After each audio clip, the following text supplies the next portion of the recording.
Hello，大家好，我是甩的不明显的猫爸啊。今天呢，咱们来吐槽一下我的发现神行这款车啊。这辆车是2018年6月份买的，然后现在是跑了43984公里啊，然后还是一辆9成的新车。这辆车算是路虎国产以后路虎车里边算是最便宜的一款车了。但是当时买这款车呢，就是看中了这款车的颜值，而且便宜嘛，然后也圆了自己的路虎的梦。但是这个车买回来之后呢，这个车的做工实在是太烂了，我今天必须要吐槽一下。国产车虽然说这车已经国产了，但是奇瑞是不是应该把这个车的做工档次稍微提高一下？它毕竟它是个路虎，它又不是辆拖拉机。然后呢，这辆车从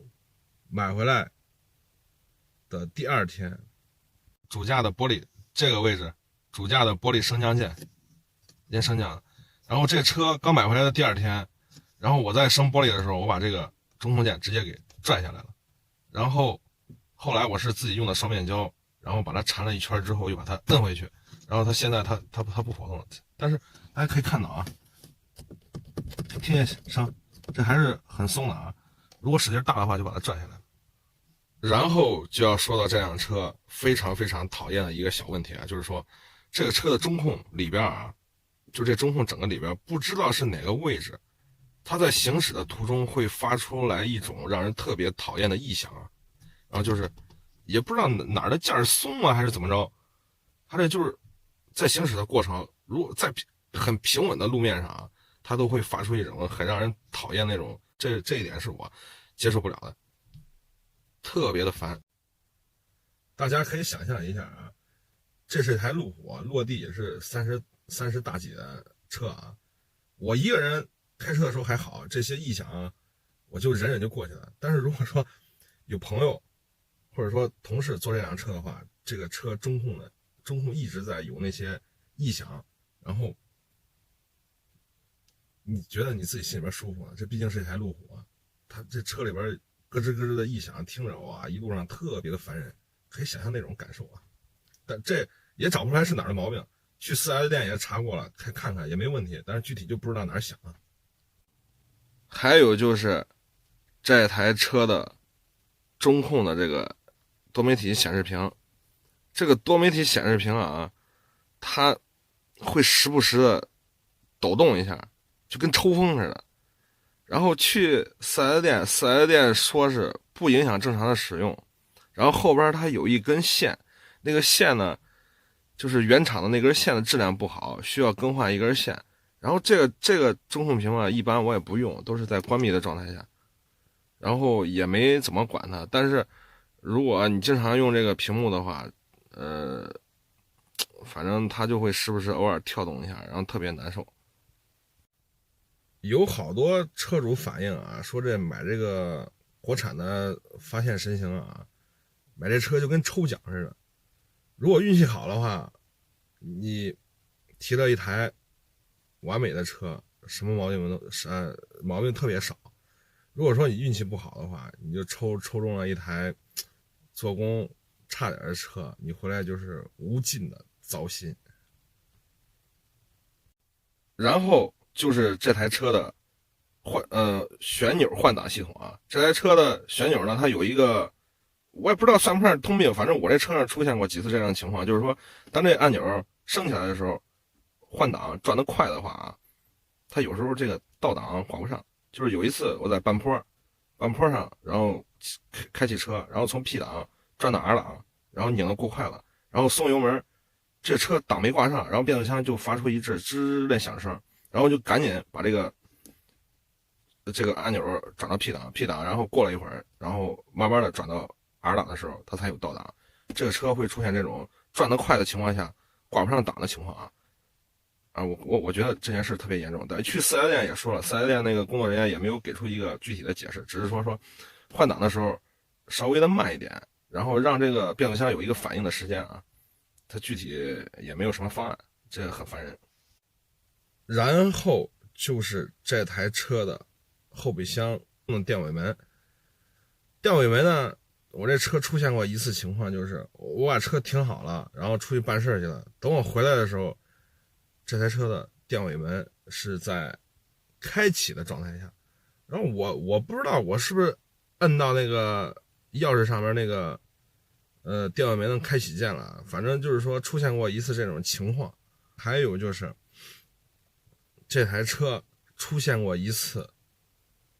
未熄火的情况。这未熄火的情况是怎么出现的？我确定我在下车的时候把那个一键启动那个键摁了，然后车也熄火了。因为有路虎车主的人大家都知道啊，路虎在不熄火的情况下啊是锁不上车的。那天我记得非常清楚，我把门关上，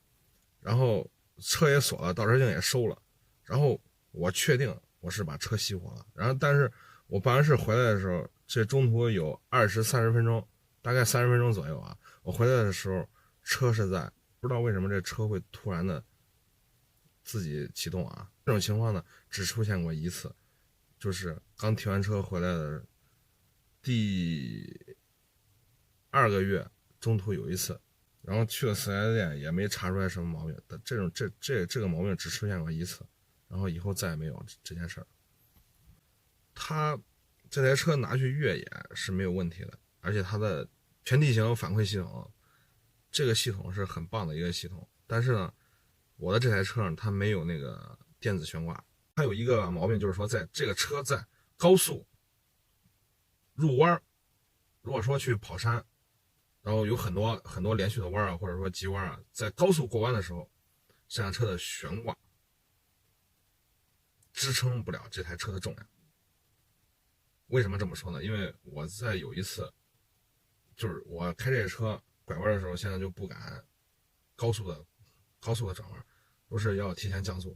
因为在高速转弯的时候，这台车重心太高，给不到我足够的安全感。我总觉得这辆车高速过弯的时候，这辆车会翻车。这是这台车的悬架带给我的不安全，可能是因为这台车确实是重心太高，然后车沉。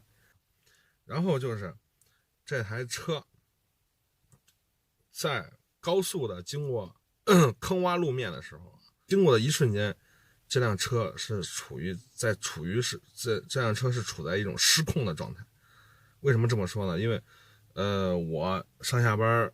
回家的时候，途中要经过一段坑洼路面啊，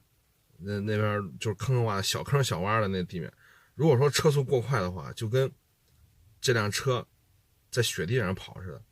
它屁股会来回掉，然后感觉这车方向盘都控制不住，一直在飘。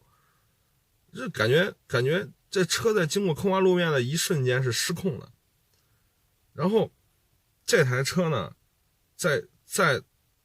经过坑洼路面的一瞬间啊，电子系统是不会介入的。然后我总感觉这台车给不了我足够的安全感。但是呢，这辆车也有它的好处啊，就是说这辆车出去越野的时候是真棒。路虎的看家本领，全地形系统，然后湿地、雪地、沙漠，然后这辆车的牵引力是非常棒的，可以轻松的脱困啊。然后这台车现在掉价掉的也特别厉害，卖二手车的话也不值钱。然后我觉得还有一个最重要的地方就是这辆车的油耗啊。这辆车的油耗从买回来的时候，这上面的油耗就没变过，一直就是10升每100公里。然后高速呢也是10升每100公里。这辆车呢油箱确实，我要吐槽一下这油箱太小了。刚买回来的时候去加油站加箱油300块钱，300块钱啊，觉得啊这辆车